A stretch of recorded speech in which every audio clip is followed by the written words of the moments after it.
No, all I'm saying is, if you keep hoovering when I'm filming, you're sacked. I don't care if we've got 3 kids together. You're still sacked. Hello, everybody, and welcome to That's Football. It's the big game. It's Manchester Derby time, and we're going to be doing a combined 11. Well, I'm going to be doing a combined 11, and you're going to put yours in the chat and start bloody moaning. That's what opinion-based content is all about. The Premier League table is next to me. What a weekend we've got. We've got the North London Derby. We're doing a watch along with you on that on Sunday. But I'll be on United stand tomorrow for Manchester United against Manchester City. So when constructing a combined 11, and I am going to do an Arsenal one, although I think that will be dominated by Arsenal this year. I don't think Man City can really have many complaints. Spurs can have many complaints about that. But when it comes to Manchester United and Manchester City, they are quite close this year. And I don't think some people want to acknowledge that. Manchester City have been in a different country, let alone postcode, to Manchester United for the last 10 years. But at the moment, I think they look in the wing mirror and we are in sight. That's the symbolism of this massive game. So when constructing a combined 11, there are numerous Manchester United players that at this moment in time, I think Man City have dropped a little bit from where they should be. And I think Man United have stepped up a big gap. So I think there are some United players that walk straight into this team. Let's get into it. Goalkeeper, I ain't changing on this. I don't care what anybody says. I know the majority are going to go with Ederson. Good for you. I'm going to go with David De Gea.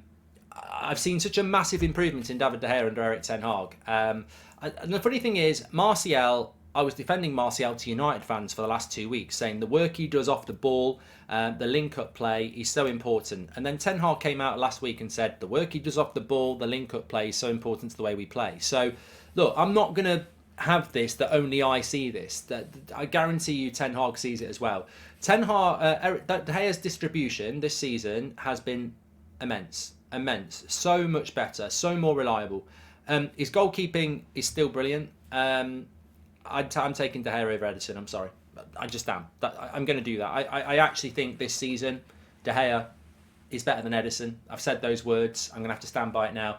And also, one thing that is important, and you put people like John Terry, Roy Keane, Steven Gerrard, Vincent Kompany into this category as well. You can't buy experience and leadership.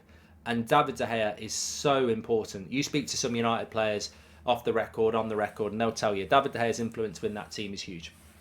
At right back, it's really hard because I'm basically going between 2 Portuguese players here. I'm going with Cancelo or I'm going with Dalot. And Dalot has been magnificent this season, but Cancelo is a player who actually has been a bit up and down this season for Man City, but I'm going to put Cancelo there because I'd be a hypocrite, because I actually think Cancelo, you know, for many months I would have put him as the number 1 left back in the Premier League, ahead of any left back in the Premier League. So I think he can do the job at right back as well. So I'm putting Cancelo at right back because I'm definitely putting Luke Shaw at left back. Like a combined Man United Man City team at the moment without Luke Shaw in it would be criminal. So Cancelo comes to right back and Luke Shaw goes in at left back because, look, haters are in the mud, whatever you want to say. He's been playing at left centre back better than most left centre backs in Europe the last couple of weeks. But as a left back, he's been brilliant. And he's been brilliant for 3 out of the last 4 years at left back. He just had a bad year last year after the Euros. So much energy going forward. He's getting more assists now. Defensively flawless. Luke Shaw's left back, Cancelo's right back. It's hard to leave Dalot out, but to be fair, since the World Cup, Dalot's not played much anyway. So, maybe there's a justification there. Centre-backs, we're going to have an argument. I think centre-backs are about pairings. You could say, all right, let's play Varane and Diaz, but centre-backs are about pairings. I keep hearing this nonsense that John Stones is the best centre-back in the Premier League. I don't think he's the best centre-back in England, to be honest, but that's a different conversation. John Stones is very steady, but he ain't... This is just typical nonsense. Let's overhype English players again. John Stones is the best centre-back in the Premier League. He ain't better than bloody Varane. No, not in a million years. Not in a million years. So Varane has to be in there. I don't get it. I think it's the foreign passport thing. There are some people in this Premier League fandom that just cannot acknowledge that Rafael Varane is a superstar centre-back. Man United fans will. There's a massive difference when he plays and when he doesn't play. And therefore, if I'm going to put someone next to Varane, I'm not I'm not massively impressed by Man City's defenders this year. If anything, people like a Kanji have impressed me more than a Diaz or a Stones. But obviously Stones is probably a best representative this year. But the best centre-back pairing for me is Martinez and Varane, so I'm going to go Martinez and Varane, which means there's only one Man City player in the back five of our combined 11. But don't worry, because I'm not being completely biased here. My midfield three is Casemiro, Gundogan, De Bruyne. I'm not going to mess about with that. Casemiro, probably similar to Varane. You'll get people saying, oh, Rodri's better than Casemiro. Not this season. Not right now. I think Casemiro's probably the best CDM in the world at the moment. I watched the World Cup. He was unbelievable. It wasn't his fault Brazil bottled it. He scored a brilliant penalty. Defensively, he's flawless. He completely dominates games and runs games. But he's also had more freedom at Manchester United to express himself in a way that he never did at Real Madrid. Some of his passing is sensational. And to be acknowledged for that at 30 years of age just shows you what a quality player he is. More strings to his bow. I thought he was unbelievable in the World Cup. And again, he was showing more attacking intent as well as his brilliant defensive dominance. Casemiro's got to be in. But this is where I take the red-tinted glasses off, because I would go Casemiro, Gundogan, De Bruyne. De Bruyne is better than Bruno. I'd love to be having that debate. We were having it a couple of years ago, but De Bruyne is better than Bruno. I can't argue with that. And as much as I like Eriksen, and it could be argued to be close between Eriksen and Gundogan, Gundogan gives the thing that we don't get from Eriksen. When I think of Eriksen, I always think as an attacking midfielder, and we've got him as a, next to Casemiro midfielder. He doesn't have the physicality, the interceptions, the tenacity of a Gundogan or a typical midfielder. And that's why I'd go with Gundogan, because I think the balance of Man City's midfield three is superb. Rodri holding, Gundogan, De Bruyne supporting, box-to-box creative, tenacious, physical. So I would go Casemiro, Gundogan and De Bruyne as my midfield three. Off the right-hand side, I'm going to go with Mahrez.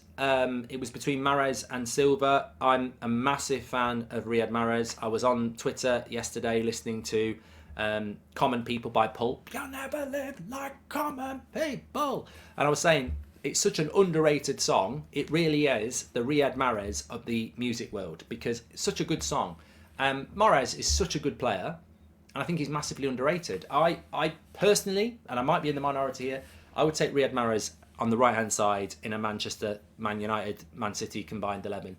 Bernardo Silva's good. I think Anthony's going to be a good player in the future. But right here, right now, it's Mahrez for me off the right-hand side. Obviously, up front, it's Erling Haaland. I can't make a case for Wout Weghorst. Realistically, I can't make a case for Martial. It's Martial or Haaland, and whilst I think Man City play very differently with Haaland, he is an absolute goal machine. And I don't really think there's any combined 11 in the Premier League where Erling Haaland doesn't play up front. I know he's getting a little bit of question mark around him at the moment, but I mean, he's still ridiculous as a striker. It's so easy that Haaland plays. And then off the left, it's got to be Rashford for me. I mean, you could put Bernardo Silva there, Phil Foden. It's not going to be Grealish. So, yeah, it's got to be Marcus Rashford. And again, you could argue that there's not many Premier League combined 11s that wouldn't have Rashford on that left-hand side at the moment. It is his best position. I know he can play down the middle and has played down the middle, but Marcus Rashford is best with the ball at his feet, running forward. And to do that, you've got to be playing off the wide. Ten Hag, Rashford, the turnaround from where we were a year ago or even at the end of last season is ridiculous. There was talk of him going to PSG. I think many of us would have said it might be a good time to go to PSG.